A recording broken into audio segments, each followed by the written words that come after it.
Balling with a video, man. Shit, yeah. We ain't even doing no video. Some of y'all, well, I posted this shit. I'll move. We're in a new spot now, so we just gotta do some unpacking and that's it. But yeah, we got Mr. BALLEN, man. Top 3 places you can't go. People went anywhere. Me personally, I like these type of stores better than one that be having 3 on them, bro. Cause it be better. I ain't gonna count. Yeah, man. I'm gonna get the video started. Blind spot.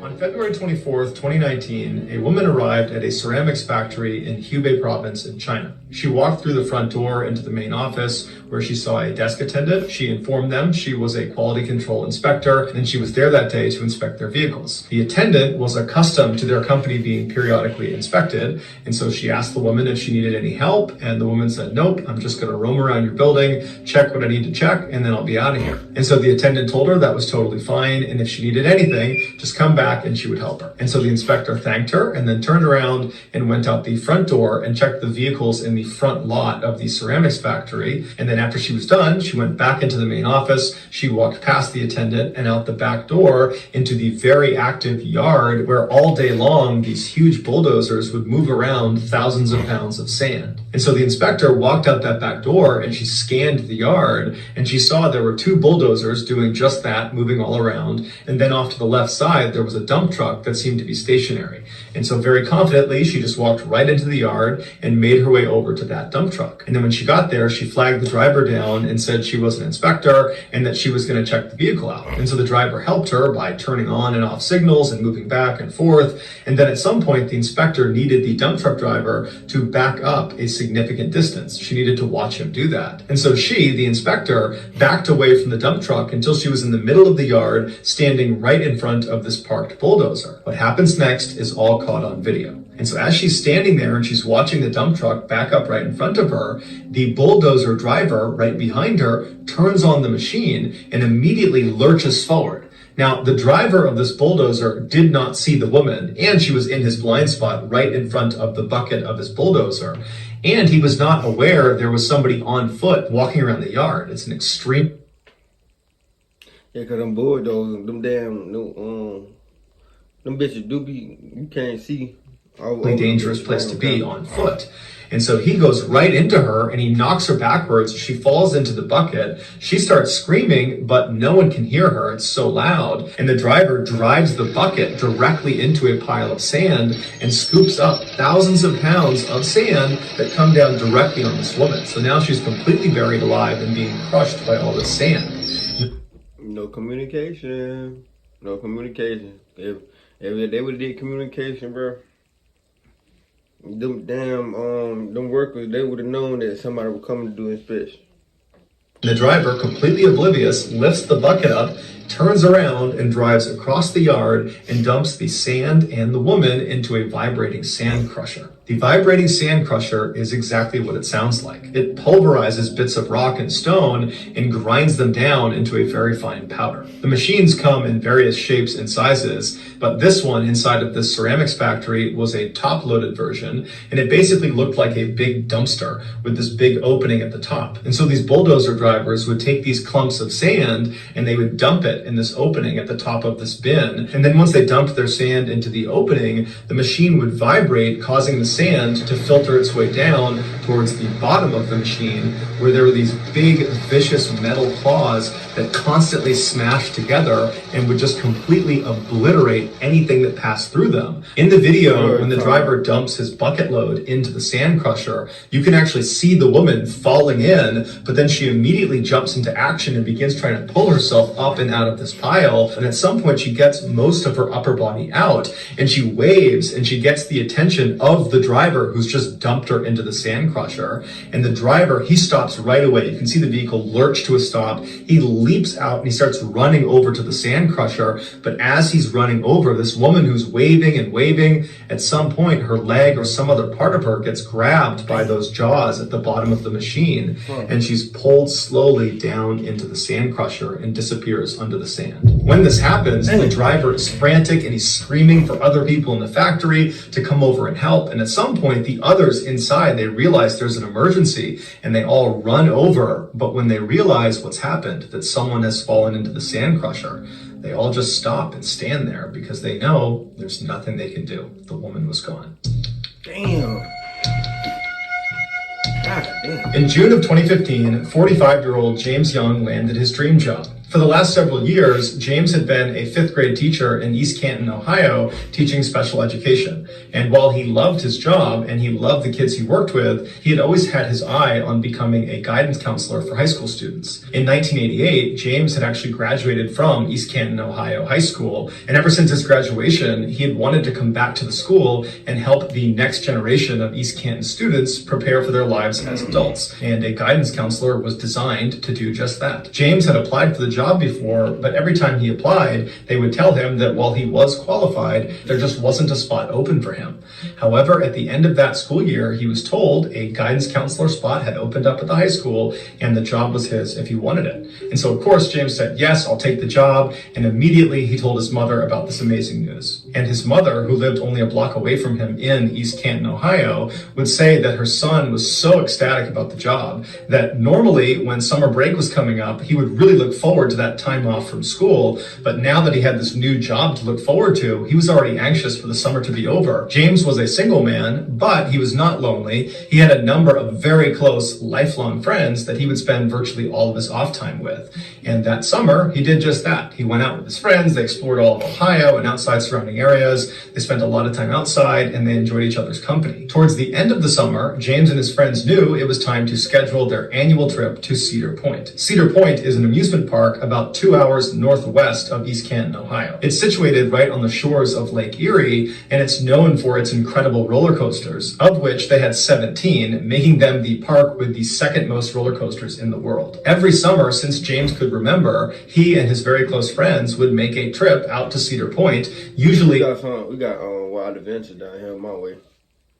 at the end of the summer to kind of cap off their vacation. After looking at their calendar, they decided that the best day to go would be Thursday, August 13th. This would give the group of friends one more fun thing to do before the following week James started his new job. So on the morning of that Thursday, the friends piled into a car and they made the 2-hour commute up to Cedar Point. And as soon as they got there, they went inside, they grabbed a map, and they began systematically hitting as many rides as they possibly could. And so by 4:30 p.m., they were totally exhausted. They'd been on virtually every ride. And so they were about to call it a day when James and his friends decide, hey, let's go on one more ride before we pack it in. And so they pull out their map and they're looking and they realize they haven't gone on one of their favorite rides. It was called the Raptor. The Raptor was not Cedar Point's biggest roller coaster, but it was their fastest. It would reach a top speed of 57 miles per hour. Passengers are seated 4 across with their feet dangling below them in these suspended chairs with the big harness that comes down. And then once the ride starts, they're brought... You know, one of my favorite franchise movies besides Fast and Furious Scream, Final Destination. No sir, my guy.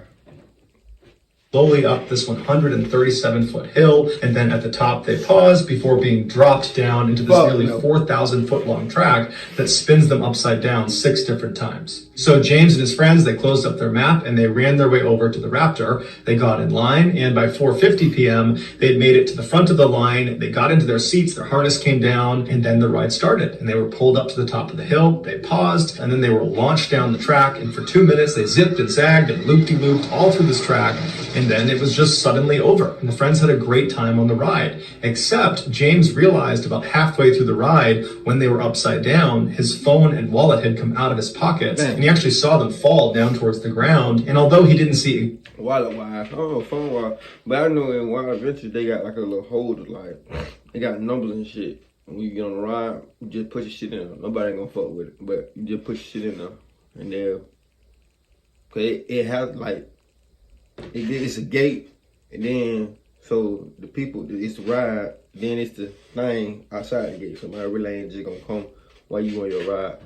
They ain't gonna let you do that. Exactly where they landed, he had a pretty good idea of where they were. And so after they got off the ride, the friends were kind of talking about how much fun it was. And James said to them, hey, I lost my cell phone and wallet. Will you guys come with me while I go look for them? And so the friends agreed. They left the Raptor station and they walked down the paved path until they were in front of this fence that said no trespassing. And so James gets up to the fence and he's looking inside of this fenced-in area, and he sees right in the middle of this restricted area is his phone and his wallet. And before James's friends could tell him not to do this, he had climbed over the fence and entered into this restricted area. He ran over to his phone and his wallet, he picked it up, and then when he stood back up again, the next wave of Raptor riders came blazing through the area, and the underside, the steel underside of the ride, hit James right in the back of the head. Oh, he never saw it he coming. died. It threw him forward, he landed on his face, and immediately the park officials saw this happen. They stopped the ride, but the riders on board the Raptor, they didn't know what was going on, and so they're stopped on the ride. They're He looking. said 55 miles per hour. So imagine the car coming and hit your head like that. Just hit your head on it. That shit will work. For real. Down, and they hear people screaming, and they look down and they see there's this man, James, lying face down on the ground with blood pooling around his head. The fence James had climbed over was there specifically to keep visitors from getting too close to this one low point in the Raptor ride where the ride can come through and it can hit you. And so medical workers, they rush over, they hop over the fence, they get to James, but it was too late. He was pronounced dead at the scene. That day, Cedar Park was put under investigation for James's death, but after reviewing the footage and talking to witnesses, the investigation was closed and they determined that the park was not at fault. James, despite being a very intelligent and sensible man, had a brief lapse in judgment, and it unfortunately cost him his life. Today, Cedar Park is still open for business and the Raptor ride is still operational. On August 14th, 2012, Celestino Cervantes picked up 28-year-old Victor Diaz for work. Celestino was an expert roofer, and he had just hired Victor to come on his crew and help him with a particular job. This was going to be Victor's first day as a roofer, but for the past 10 years he had worked in construction, so he was familiar with the operation. The two men arrived at their job site in San Antonio, Texas around 8 a.m. that morning. They were in charge of putting a new roof on a 115-year-old building that was being redeveloped into a fancy steakhouse. Until 2001, this building had been used by a brewing company to house their enormous boilers. As such, this building was referred to as the boiler house. Protruding from the boiler house roof was this large metal duct that was 15 feet long and almost looked like a covered walkway, and it connected to the side of this huge smokestack. This duct and smokestack used to be how the built-up condensation inside the boiler house was able to travel up and out of the building. When the two roofers got out of their truck, Celestino told Victor to take his tools and make his way up to the roof of the boiler house and get to work, and that he had a few things he had to do down on the ground floor, but he would be up to check on him in a little bit. Celestino turned around and was fiddling with his equipment inside of the truck while Victor made his way into the building and out of sight. An hour and a half later, Celestino went up to the roof to check on Victor, but he couldn't find Victor anywhere and he couldn't find his tools anywhere. So Celestino went back down into the main section of this building where other contractors that were working on this renovation were, and he began asking them, hey, have you seen this guy, Victor? He works with me, I can't find him, and no one had seen him. And so Celestino's thinking to himself, well, I guess Victor must have left. But that didn't really make any sense because Victor didn't have a vehicle and he didn't live nearby. But Celestino's thinking, you know what, maybe somebody came and picked him up. Now, unfortunately, Victor did not carry I ain't got no car, bitch. And I want to quit a job. I'm going to quit a job. And I walk. I ain't gonna count, bitch. cell phone, so nobody had any way of getting directly in contact with him. So Celestino leaves the building and he calls Victor's brother and he asks him, you know, have you seen Victor? Do you know where he might have gone? And Victor's brother says, no, I haven't seen him since this morning when he left with you. So Victor's brother began calling around to friends and family and asked them if they had seen Victor, but nobody knew where he was. So for the rest of the day, Celestino and the rest of Victor's friends and family, they went out looking for Victor at the job site and around the surrounding areas, but there was just no sign of him. And so that night, Victor's brother went to the police to file a missing person report. But the police told him that it was really too early to file a report because Victor was an adult and there was no sign of foul play, and that he should just come back in a day or two if Victor still has not shown up. 2 days go by and Victor had still not shown up. So Victor's sister-in-law went back to the police and says, okay, now I want to file a missing person report. We don't know where he is. No one can get in touch with him. We need your help. But the officer she spoke to told her that she still needed to wait another 5 days to process this request. It would turn. Man, police be blowing me up. Now, this was just not true. It was a mistake. There was no arbitrary waiting period to file a missing person report. So without any help from the police, Victor's friends and family and co-workers spent the next several days scouring San Antonio. And they want you to leave him back. Police be lying, bro. Police and everybody in the office, they be lying. So you might go through it. Ain't like that. He crooked. He all lazy. He just didn't want to do it. You could have asked somebody else. Couldn't have asked another detective or somebody else. Or not them, somebody else. You all got to keep scouring the job site, looking everywhere for him and handing out flyers and asking people if they'd seen him, but no one had. He had just disappeared. By Monday the following week, so 6 days after Victor has gone missing, his family had printed out dozens of these huge posters with his face on them and a number to call if you had any information about him, and their plan was to distribute them the following morning all over San Antonio. But the following morning, before they headed out, they got a call. Victor had been found. 7 days earlier, when Celestino told Victor to head inside and make his way to the roof and begin the project, Victor had gotten his tools, gone inside, he made his way up the stairwell to the second floor, and then he made a series of odd decisions. Instead of making his way to the access door and climbing his way up to the roof, he went to the far side of the second floor where there were all these wooden barriers preventing people from going any farther. He climbed over all these barriers and he reached the entrance to that huge duct where the condensation used to go. And so from his perspective, he would have been looking into this duct and it would have been completely pitch black because it connected to that smokestack and the smokestack was totally sealed off. But despite not having any idea where this tunnel goes and it clearly not being the place Celestino told him to go, Victor decides to just get into this tunnel, which required bending over because it was only 4 feet tall and 5 feet wide. So he gets inside of this tunnel and he begins shuffling his way deeper and deeper into this tunnel until he reaches the end of the tunnel where it actually connects into the smokestack. Now at the top of this duct where it connects to the smokestack, there wasn't a grate or bars or any sort of barrier that would stop you from spilling into the smokestack. And because it was totally pitch black, Victor, when he made it to the edge of that duct, he just kept on walking and fell 20 feet down to the bottom of the smokestack. And so in total darkness, Victor, who was probably badly hurt from the fall, began feeling around the inside of the chimney. Hey, them bitches right there, tall as fuck. I ain't gonna count. I ain't gonna say I've been inside of one like that, but it was way bigger than that. But I think we got one of them in my home city. Them bitches tall for real. Looking for a way out, and he eventually found a hatch that was big enough for him to fit through, but when he felt up against it, he realized it was locked from the outside, and it wouldn't even budge. He couldn't even get light to come in through a crack. It was totally sealed off. And that was the only way out of the smokestack, unless he could get back up to the duct, but there was no way to do that. He most likely began screaming for help, but he was encased in thick brick, and so his sound wouldn't have traveled. It would have been completely muffled. Plus, the smokestack was fairly far away from the job site, which was very noisy as it is. And so, I'm being funny, I'm saying, I don't know about 20 feet kind of far. But I'm saying, not Spider-Man, like, actually climb on the wall and got it good. Like, put your hand on one side of the wall, other side of the wall, feet and shit, and then climb on like that. Shit. There was just no way they could have hurt him. And the smokestack and the duct were not part of the renovation. And so there was absolutely no foot traffic over around the smokestack. He was completely alone. No one knew he was there, and there was no way out. 7 days after Victor fell in. And then, no, this shit on the detective. Whoever that detective was, it's their fault. Cause early Mr. Miles said they lied about the set procedures and shit they're supposed to go through. Supposed to wait 5 days. They lied. That's a lawsuit. The smokestack, workers over at the job site, they noticed this huge swarm of flies over around the base of the smokestack. There were so many flies over there, they decided they had to go investigate.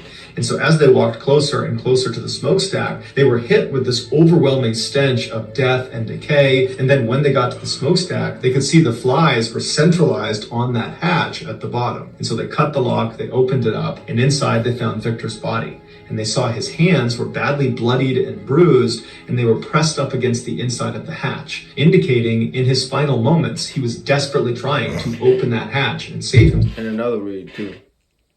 Y'all always take a phone with y'all to work.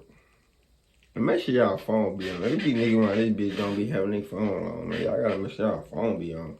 Ain't no point in having y'all phone. Y'all fuck work around again around Wi-Fi. Y'all need to trip. Always keep y'all phone with y'all. Always.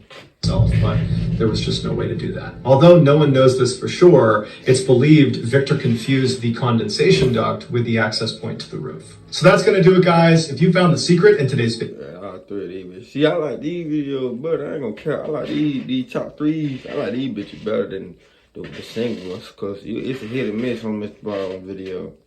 I'm saying when it comes to them single ones, but I said the one with the ghost shit. I believe, but I ain't believe. With the one, he killed their wife and she came back and told her the mom, you know what I'm saying, her husband killed her. Yeah, I don't believe. Sometimes I believe shit like that. I don't really too much believe. I have to look into that, but anyway, man, give me a thumbs up, let's subscribe, see y'all on that video on this beautiful Thursday. That's right.